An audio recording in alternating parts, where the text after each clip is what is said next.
ಒಂದು ಪಟ್ಟಣದಲ್ಲಿ ವಿಜಯ್ ಎಂಬ ಹುಡುಗನಿದ್ದ. ಅವನು ತುಂಬಾ ಬುದ್ಧಿವಂತ, ಚುರುಕು. ಆದ್ರೆ ಅವನಿಗೊಂದು ದೊಡ್ಡ ಕನಸು, ಬೇಗ ಶ್ರೀಮಂತನಾಗ್ಬೇಕು. ಅದಕ್ಕಾಗಿ ಶ್ರಮಕ್ಕಿಂತ ಶಾರ್ಟ್ಕಟ್ ಹುಡುಕುತ್ತಿದ್ದ. ಒಂದು ದಿನ ಪಟ್ಟಣಕ್ಕೆ ಒಬ್ಬ ವೃದ್ಧ ಗುರು ಬಂದರು. ಅವರು ಜನರಿಗೆ ಜೀವನದ ಪಾಠ ಹೇಳುತ್ತಿದ್ದರು. ವಿಜಯ್ ಕೂಡ ಹೋದನು. ವೃದ್ಧರು ಕೇಳಿದರು, ನಿನಗೆ ಏನ್ಬೇಕು? ವಿಜಯ್ ತಕ್ಷಣ ಹೇಳಿದ, ನಾನು ತುಂಬಾ ಹಣ ಸಂಪಾದಿಸ್ಬೇಕು, ಆದ್ರೆ ಹೆಚ್ಚು ಕಷ್ಟ ಬೇಡ. ವೃದ್ಧರು ನಗುತ್ತಾ ಒಂದು ಸಣ್ಣ ಬೀಜ ಕೊಟ್ಟು ಹೇಳಿದರು, ಇದನ್ನು ನೆಟ್ಟು ಪ್ರತಿದಿನ ನೀರು ಹಾಕು. 1 ವರ್ಷ ಕಾಳಜಿ ವಹಿಸು, ನಂತರ ನಿನ್ನ ಜೀವನ ಬದಲಾಗುತ್ತದೆ. ವಿಜಯ್ ಮನೆಗೆ ಬಂದು ಬೀಜ ನೆಟ್ಟನು. ಮೊದಲ ವಾರ ತುಂಬಾ ಉತ್ಸಾಹದಿಂದ ನೀರು ಹಾಕಿದ. 2ನೇ ವಾರವೂ ನೋಡಿಕೊಂಡ. ಆದ್ರೆ ತಿಂಗಳು ಕಳೆದರೂ ಏನೂ ಮೊಳಕೆಯೇ ಬಂದಿಲ್ಲ.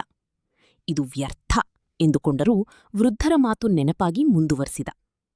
ಹಳ್ಳಿಯವರು ನಗಿದರು. ಒಣಮಣ್ಣಿಗೆ ನೀರು ಹಾಕ್ತಾ ಇದ್ದೀಯಾ ಎಂದು ಟೀಕಿಸಿದರು. ಆದರೂ ವಿಜಯ್ ಬಿಡಲಿಲ್ಲ. 6 ತಿಂಗಳು ಕಳೆದರೂ ಏನೂ ಕಾಣಲಿಲ್ಲ. ಆದ್ರೆ ಅವನೊಳಗೆ ಬದಲಾವಣೆ ಶುರುವಾಯಿತು. ಅವನು ಸಹನೆ ಕಲಿತ, ನಿಯಮಿತತನ ಕಲಿತ, ನಿರಾಶೆಯಲ್ಲೂ ಪ್ರಯತ್ನ ಮಾಡುವುದು ಕಲಿತ. 1 ವರ್ಷ ಪೂರ್ತಿಯಾದ ದಿನ ಮಣ್ಣನ್ನು ನೋಡಿದಾಗ ಚಿಕ್ಕ ಮೊಳಕೆ ಹೊರಬಂದಿತ್ತು. ಕೆಲವೇ ವಾರಗಳಲ್ಲಿ ಅದು ದೊಡ್ಡ ಗಿಡವಾಗಿ ಬೆಳೆದಿತು. ಅದರ ಕೊಂಬೆಗಳಲ್ಲಿ ಚಿನ್ನದ ಬಣ್ಣದ ಹಣ್ಣುಗಳು ಕಂಗೊಳಿಸುತ್ತಿದ್ದವು. ವಿಜಯ್ ಆಶ್ಚರ್ಯಪಟ್ಟ. ವೃದ್ಧಗುರು ಮತ್ತೆ ಬಂದರು. ಇದು ಯಾವ ಮರ ಎಂದು ಕೇಳಿದನು. ವೃದ್ಧರು ಹೇಳಿದರು, ಇದು ಯಶಸ್ಸಿನ ಮರ. 1 ವರ್ಷ ಅದು ನೆಲದೊಳಗೆ ಬೇರು ಬೆಳೆಸುತ್ತಿತ್ತು. ನೀನು ಫಲಕ್ಕಾಗಿ ಕಾಯ್ತಿದ್ದೆ.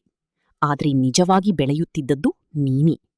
ನಿನ್ನೊಳಗಿನ ಸಹನೆ, ಪರಿಶ್ರಮ, ಶಿಸ್ತು ಇವೇ ನಿಜವಾದ ಸಂಪತ್ತು. ವಿಜಯ್ ಆ ಹಣ್ಣುಗಳನ್ನು ಮಾರಾಟ ಮಾಡಿ ಹಣ ಗಳಿಸಿದ. ಆದ್ರೆ ಅದಕ್ಕಿಂತ ದೊಡ್ಡ ಸಂಪತ್ತು ಅವನು ಪಡೆದದ್ದು ಜೀವನದ ಸತ್ಯ. ಆ ದಿನದಿಂದ ಅವನು ಶಾರ್ಟ್ಕಟ್ ಬಿಟ್ಟು ಶ್ರಮದ ದಾರಿಯಲ್ಲಿ ನಡೆದ. ಕೆಲ ವರ್ಷಗಳಲ್ಲಿ ಪಟ್ಟಣದ ಯಶಸ್ವಿ ಉದ್ಯಮಿಯಾಗಿ ಬೆಳೆದ. ಜನರು ಕೇಳುತ್ತಿದ್ದರು, ನಿನ್ನ ಯಶಸ್ಸಿನ ರಹಸ್ಯ ಏನು? ವಿಜಯ್ ನಗುತ್ತಾ ಹೇಳುತ್ತಿದ್ದ, ಮಣ್ಣಿನೊಳಗೆ ಕಾಣದ ಬೇರುಗಳು. ನೀತಿ: ನಿಜವಾದ ಯಶಸ್ಸು ತಕ್ಷಣ ಸಿಗುವುದಿಲ್ಲ. ಅದು ಸಹನೆ, ಪರಿಶ್ರಮ ಮತ್ತು ಶಿಸ್ತಿನ ಬೇರುಗಳ ಮೇಲೆ ಬೆಳೆಯುತ್ತದೆ.